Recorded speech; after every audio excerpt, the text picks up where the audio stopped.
ஸ்ரீமாத்ரே நமக. நமஸ்காரம் ஃப்ரெண்ட்ஸ். இந்த வீடியோவில் லலிதா சகஸ்ரநாமத்தோட இன்ட்ரடக்ஷன் பார்க்க போகிறோம். இந்த வீடியோவுக்கு அப்புறம் பார்த்தீங்கன்னா லலிதா சகஸ்ரநாமத்தோட ஸ்தோத்திர பாகம், அதில் தியான ஸ்லோகத்துலேருந்து உங்களுக்கு நான் சொல்லித்தர போகிறேன் ஸ்லோ சாண்டிங்கில். ஃபஸ்ட்டு லலிதா சகஸ்ரநாமம் நமக்கு பிரம்மாண்ட புராணத்துலேருந்து வந்தது. ஸோ பிரம்மாண்ட புராணத்தில் அகஸ்திய மகரிஷிக்கும் ஹயக்ரீவருக்கும் நடந்த உரையாடல் தான் இந்த 1000 நாமங்கள், அம்பாலோட 1000 நாமங்கள், 182 ஸ்லோகங்கள் நமக்கு கிடச்சிது. ஸோ அகஸ்தியரும் அவரோட மனைவி லோபமுத்ராவும் லலிதா தேவியோட ரொம்ப பிரியமான பக்தர்கள். ரொம்ப நாள் கடும் தவம் புரிஞ்சு அம்பாலை வழிபடணும்.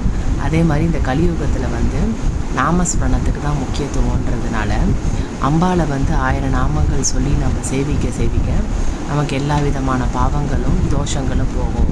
ஸோ அதுக்கான உபாயம் என்னென்னு ஹயக்ரீவர் கிட்ட கேட்கும்போது தான் இந்த லலிதா சகஸ்ரநாமம் நமக்கு கிடச்சிது.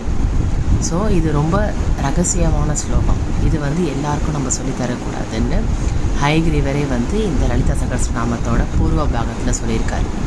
யாரெல்லாம் லலிதா சகஸ்ரநாமம் படிக்கலாம், யாருக்கெல்லாம் சொல்லித்தரக்கூடாது அப்படின்னு ஒரு 50 ஸ்லோகங்கள் ப்ளஸ் பூர்வ பாகத்தில் லலிதா சகஸ்ரநாமத்தோட ஆரிஜின், யார் நமக்கு லலிதா சகஸ்ரநாமம் ஃபஸ்ட்டு சொன்னாங்க, அதை பற்றி எல்லாமே பூர்வ பாகத்தில் இருக்குது நமக்கு. நம்ம இப்போ பார்க்க போகிறது அகஸ்திய ஹயக்ரீவரோட சம்வாதே கான்வர்சேஷன் தான் இந்த லலிதா சகஸ்ரநாமத்தோட 1000 நாமங்கள். அதை பற்றி தான் கம்மிங் அப் வீடியோஸ்லேருந்து தியான ஸ்லோகத்துலேருந்து நான் உங்களுக்கு சொல்லித்தர போகிறேன். அகஸ்தியர் ரொம்ப பெரிய ரிஷி, உங்கள் எல்லாருக்குமே தெரியும். ஹயக்ரீவர் சிறந்த கல்வி ஞானம் வித்தை எல்லாமே தெரிஞ்சவர், வேதஸ்வரூப்பின்னு சொல்லுவோம் நம்ம ஹயக்ரீவரை. ஸோ அந்த ஹயக்ரீவர் கிட்டேருந்து கற்றுண்டது தான் இந்த லலிதா சகஸ்ரநாமம் அகஸ்திய முனி. ஸோ அதை தவிர பார்த்திங்கன்னா லலிதா சகஸ்ரநாமம் நமக்கு வாக்தேவிகள் 8 வாக்தேவிகள் நமக்கு ஃபஸ்ட்டு லலிதா சகஸ்ரநாமம் தான் சொன்னாங்க.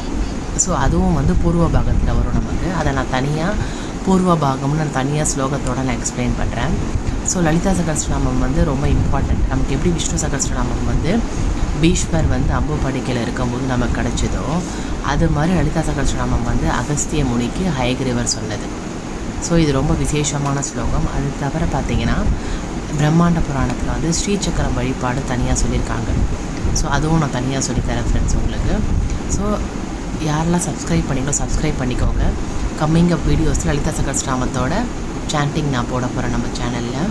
ஸோ யாருக்கெல்லாம் ஆல்ரெடி லலிதா சகஸ்ரநாமம் தெரியும், யாருக்கெல்லாம் ஸ்ரீசக்கர வழிபாடு தெரியுமோ நீங்கள் கமெண்ட் பண்ணலாம் ஃப்ரெண்ட்ஸ். ஸ்ரீமாத்ரே நமக.